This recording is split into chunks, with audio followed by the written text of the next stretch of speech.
The Bruins won a heated division rivalry game against the Montreal Canadiens and lost a couple key players in the process.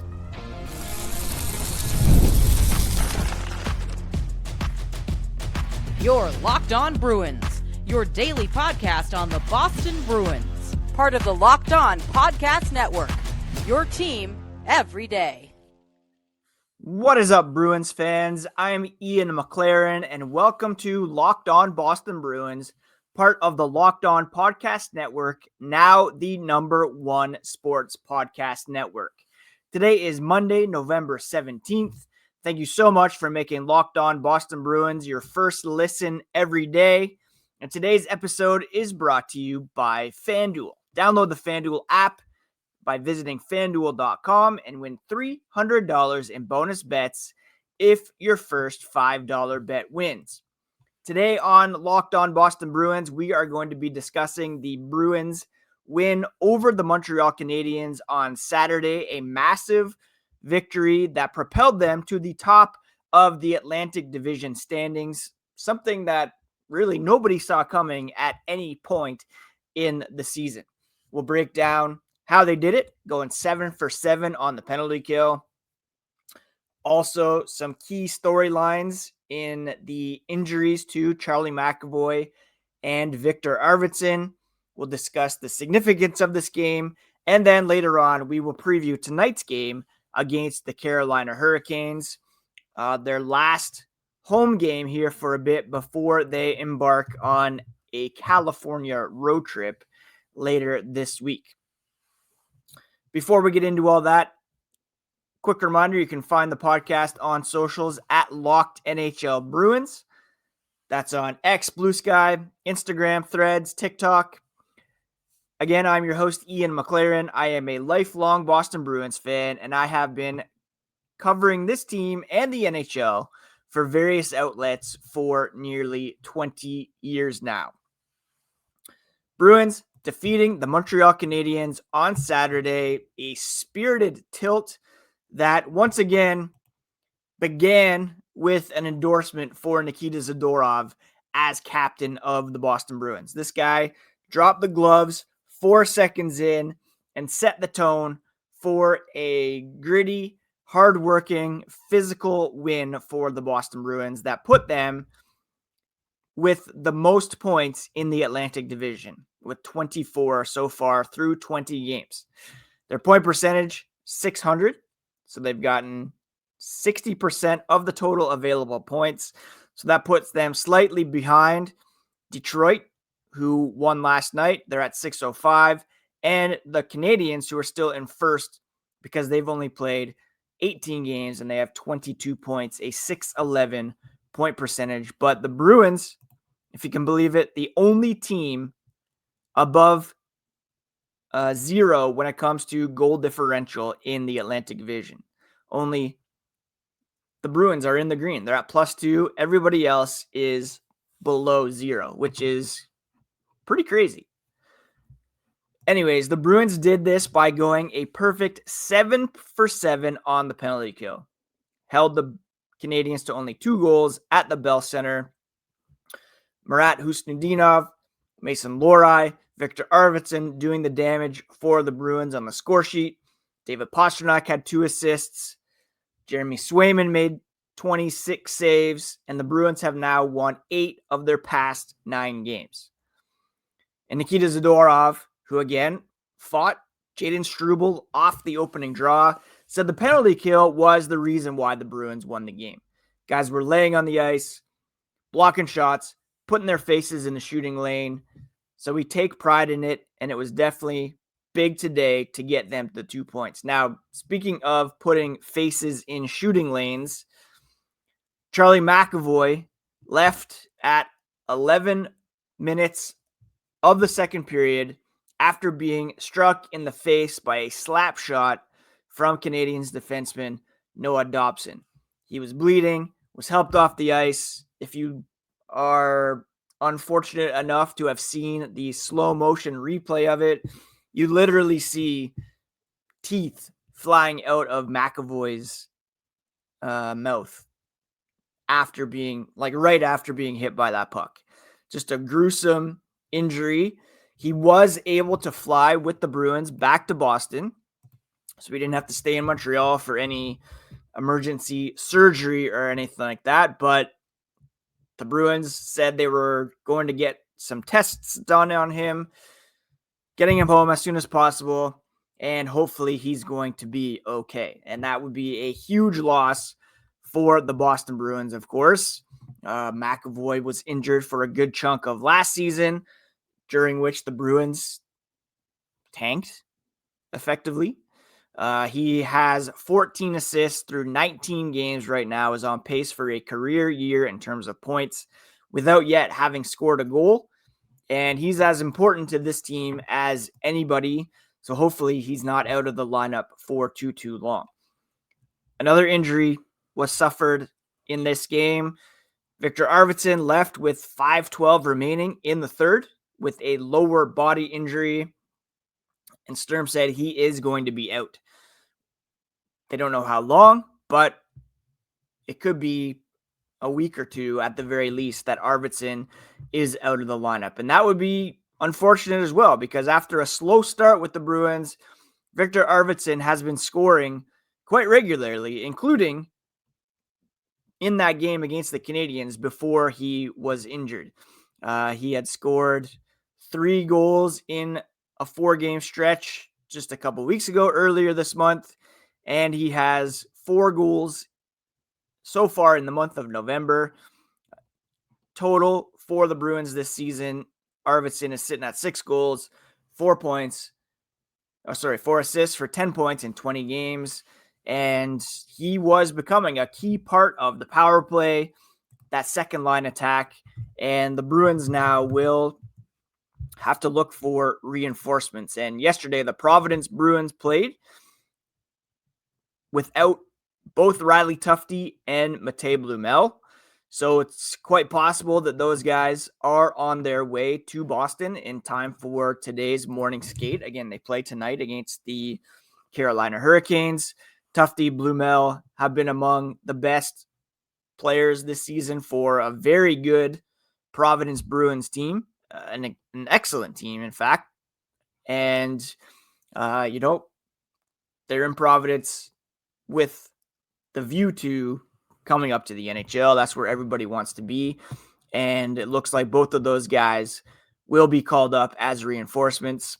We'll bring you all the latest on Locked On Boston Bruins, YouTube, TikTok Reels, if and when there are official announcements about recalls and injuries. If McAvoy can't play for any length of time, Henry Jokiharju will step back in. He was a healthy scratch on Saturday, and maybe they'll have to call up somebody on the blue line as well, because we know that Jordan Harris is already sidelined with an injury of his own.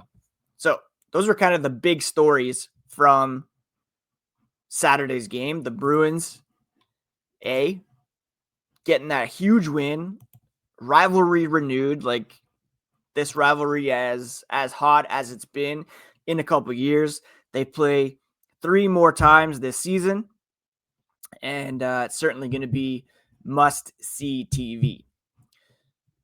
The penalty kill going 7 for 7 was huge. Obviously, you don't necessarily want to be down that often, and we'll look at Boston's ongoing penalty issues, some more stats, and significance of this game here as Locked On Boston Bruins continues.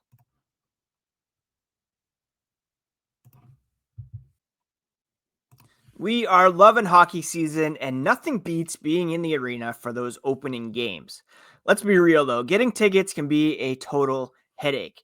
Between waiting in queues, surprise fees, and prices that jump right before checkout, it's easy to get frustrated when all you want to do is cheer on your team. That's where Game Time comes in, the app that gives fans the advantage. It's your ultimate life hack for scoring amazing NHL tickets, fast, easy, and stress-free. I love the no hidden fees at checkout. What you see is what you pay, And I also love the view from your seat, so you know exactly what to expect when you arrive at the venue. Zone deals are a game changer. Just pick the section, Game Time picks your seats, and you save big. You can find NHL tickets for under $25. Take the guesswork out of buying NHL tickets with Game Time. Download the app, create an account, and use code LOCKEDONNHL for $20 off your first purchase. Terms do apply, but that's code LOCKEDONNHL for $20 off. Swipe, tap, ticket, go with Game Time.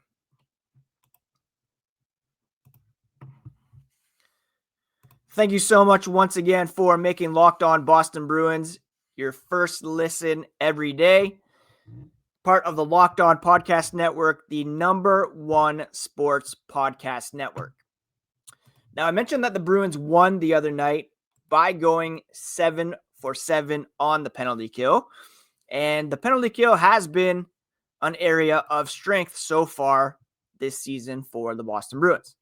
They are killing penalties at a success rate of 82.1, which puts them 10th in the NHL. Now, the problem is they're kind of overexerting the penalty kill. The Bruins right now lead the NHL in penalty minutes with 234. Yes, they've played a league high 20 games. Only a few other teams have played that many. But even if you look at penalty minutes per game, they're still third at 11 minutes and 42 seconds of penalty minutes per game. That's not great. And the Boston Bruins really need to curb this right now. They have taken 103 penalties, which is 16 more than the second place Tampa Bay Lightning. And they've drawn only 94. So their net penalties is -9, which is 28th in the NHL, meaning they're taking more penalties than they're drawing. They're accruing a league high in terms of penalties and penalty minutes, and they are overexerting the penalty killing units. Fraser Minton, Mikey Eyssimont, Hampus Lindholm, Andrew Peeke on the first unit. Second unit is Sean Corrali, Tanner Jeannot, Nikita Zadorov, Henry Jokiharju stepped in there with Charlie McAvoy out. So, yeah, it's great to kill that many penalties. It's great to go 7 for 7, keep a very talented Montreal Canadiens team off the scoreboard, but you cannot be taking that many penalties night in and night out and expect to get too many games or get too many wins. Again, 0 for 7, the Canadiens won on the power play, including 2 lengthy 5-on-3 opportunities in the first 2 periods. And David Pastrnak afterwards said, you know, that's the mojo in hockey. If you don't score 5-on-3, you don't deserve to win. Our guys did an amazing job killing those. And at the end, it's a well-deserved 2 points, Pastrnak said. And obviously, all the credit goes to the penalty killing and Sway. Jeremy Swayman was fantastic. Obviously, he is the ultimate penalty killer in any game because he's the guy who's the last line of defense. He was fantastic in this game. He looked calm and composed like the Jeremy Swayman we all know and love from old. He had a .929 save percentage in this one, and he has slowly improved his numbers over the course of the season. He's now under 3 in terms of goals against average and above 90% with save percentage. His career averages are 2.6 goals allowed per game and a .910 save percentage.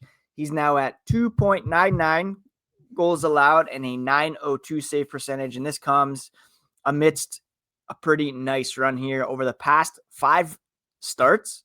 He's won all 5, and he's had a .966 save percentage in one game, 3 where it was at .909, and the last one at .929. So you see how his numbers have been quite exceptional over the last handful of games here, all wins for Jeremy Swayman. So hopefully he is indeed back.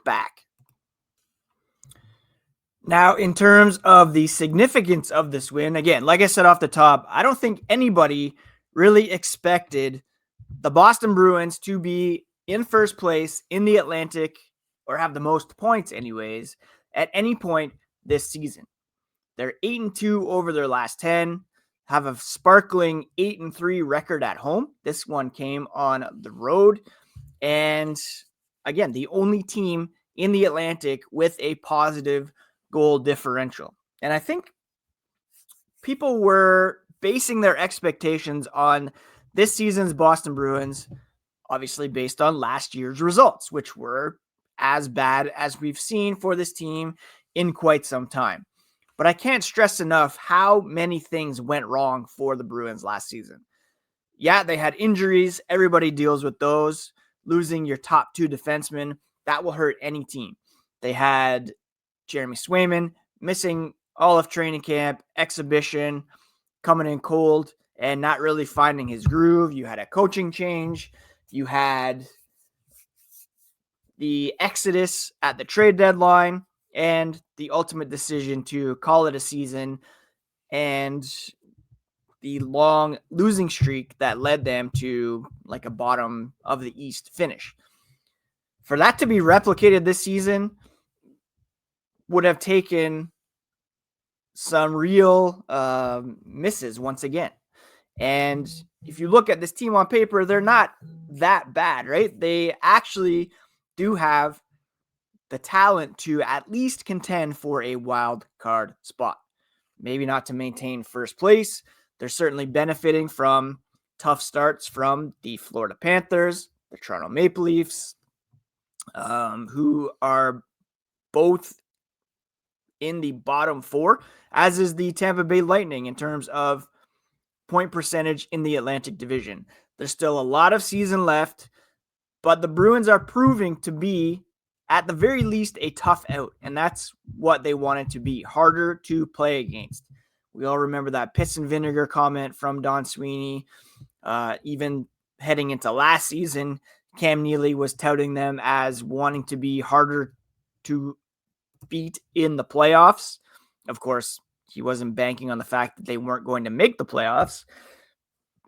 And even despite some injuries so far this season, Elias Lindholm's out, Casey Middlestad's out, now Viktor Arvidsson, Charlie McAvoy are out. They've still been able to maintain that win. They were still able to hold on Saturday with McAvoy missing half the game and having to kill off 7 penalties. So there's just a little something different about this team this year. There definitely seems to be more cohesion, more buy-in. They definitely seem tighter as a group and have a common goal. They're not stuck in no man's land. Even with having made the coaching change last year, you have an interim head coach. You don't know how long he's going to last. Now they have Marco Sturm here for the foreseeable future, and he's getting the most out of his players, pushing the right buttons. You have guys who are committed in terms of contract status and who are intent on erasing the memory of last season's kind of free fall. David Pastrnak is like, that was probably his best game of the season. He had a couple of assists, didn't score, but the puck was just on his stick all night and looking for the back of the net, whether it be either his own shot or making plays to set up other guys. He's got 26 points in 20 games. And remember, last season, there was such a huge gap between Pastrnak and Morgan Geekie, like almost 50 points when it came to top scorers on this team. Right now, there is a gap. It's only 8 points. Pavel Zacha, Charlie McAvoy, Viktor Arvidsson, Mason Lohrei, all in double digits in scoring so far. Elias Lindholm, Casey Middlestad right there, and they probably would be double digits so far if they hadn't been injured. Mikey Eyssimont, Tanner Jeannot chipping in, each with 9 points apiece. They're getting contributions up and down the lineup, and they're going to need that continued next man up mentality with McAvoy, Arvidsson on the shelf. Hopefully not for too long.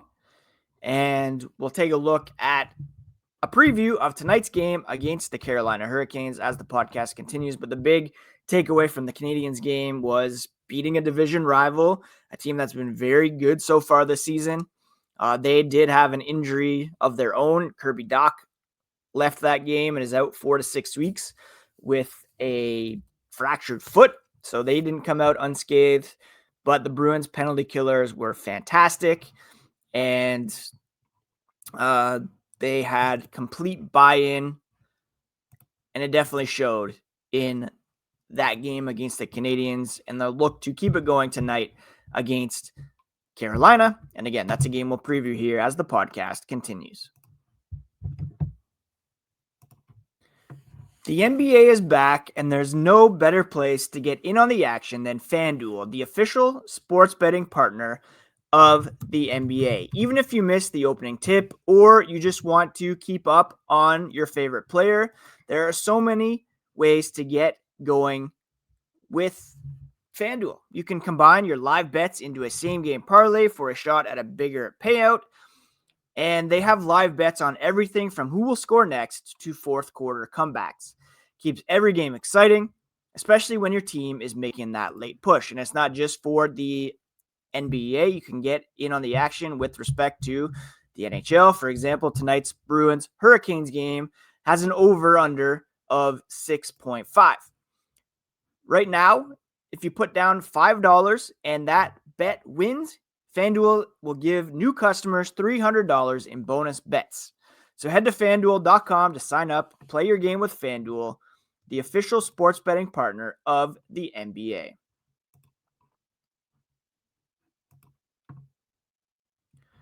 Bruins, Hurricanes tonight at Boston, and it's the second of 3 meetings between these two teams. The Bruins beat the Canadiens on November 1st. That was their third straight win at that point. Jeremy Swayman made 28 saves, and they got goals from Casey Mittelstadt and Viktor Arvidsson, both of whom will be unavailable tonight because of injury. So the Bruins' depth is really going to be tested tonight against Carolina. Carolina 6-3-1 over their past 10. They are coming off an overtime loss to the Edmonton Oilers. The Bruins 8-2 in their past 10. Lost to Ottawa last week, but came back with that win over Montreal. When it comes to hottest players on each team, David Pastrnak leading the way with 8 points over the Bruins' past 5 games, 4 goals, 4 assists over that span. Nikolai Ehlers leading the way with 6 points for the Hurricanes. Sebastian Aho with 3 goals, and Shane Gostisbehere with 5 assists to lead the team in those particular categories over the last little bit. Now, the Hurricanes have 3 goaltenders on the roster right now. Our old friend Brandon Bussey with a 4-1-0 record and 898 save percentage. Frederik Andersen in the mix as well. But it could be Peter Kochetkov, who's going tonight for the Carolina Hurricanes. He's only played a few games this season after starting on the shelf, and he's been a bit up and down so far. He started with a shutout. He's had a couple interesting performances. His last win was over Vancouver, in which he made 14 saves on 17 shots. For the season, he's got a 908 save percentage and a record of 3-1. So look for him to bounce back in this one potentially. If I were the Bruins, I'd go back to Swayman before they head out on this road trip and let Korpisalo start the first game out west as the more rested guy. Now, when it comes to the tail of the tape, the Carolina Hurricanes, their power play is pretty bad. Their special teams aren't great overall. They rank 31st on the power play and 18th on the penalty kill. The Bruins are now 6th on the power play and 10th in terms of penalty kill. And this is a huge reason why they've turned things around from last season. They were like 30th, 31st, 32nd in both those categories last year. They're now top 10, and you're going to see that pay off in the standings when you're much improved in that area. Bruins are 7th ranked face-off team. Hurricanes are 16th. So win the face-offs, get possession. The Hurricanes, though, are the second best offensive team in the NHL, and that's despite the fact their power play is 31st. So the Bruins cannot continue this trend of racking up penalties, because sooner or later the Hurricanes power play is going to break out.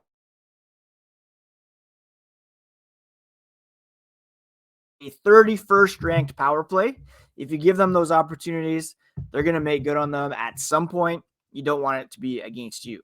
The Bruins are 5th now in terms of offense, which is crazy. We came into this season believing offense would be an issue for this team. Yeah, it's going to be more difficult with the likes of Lindholm, Middlestat, Arvidsson out of the lineup, but they've been able to sustain it so far. 3.35 goals per game, which is 5th in the NHL. Defense, though, they're still allowing 3.3 goals per game, which is 24th. And the Hurricanes are allowing only 2.94 goals per game, which is 13th. So the keys for the Bruins are to stay out of the penalty box. You do not want to give the Hurricanes opportunities to break through on the power play. Maintain a strong semblance of discipline, team defense. The Hurricanes right now are 1st in the NHL in terms of shot attempt differential, 5-on-5, almost 60% differential.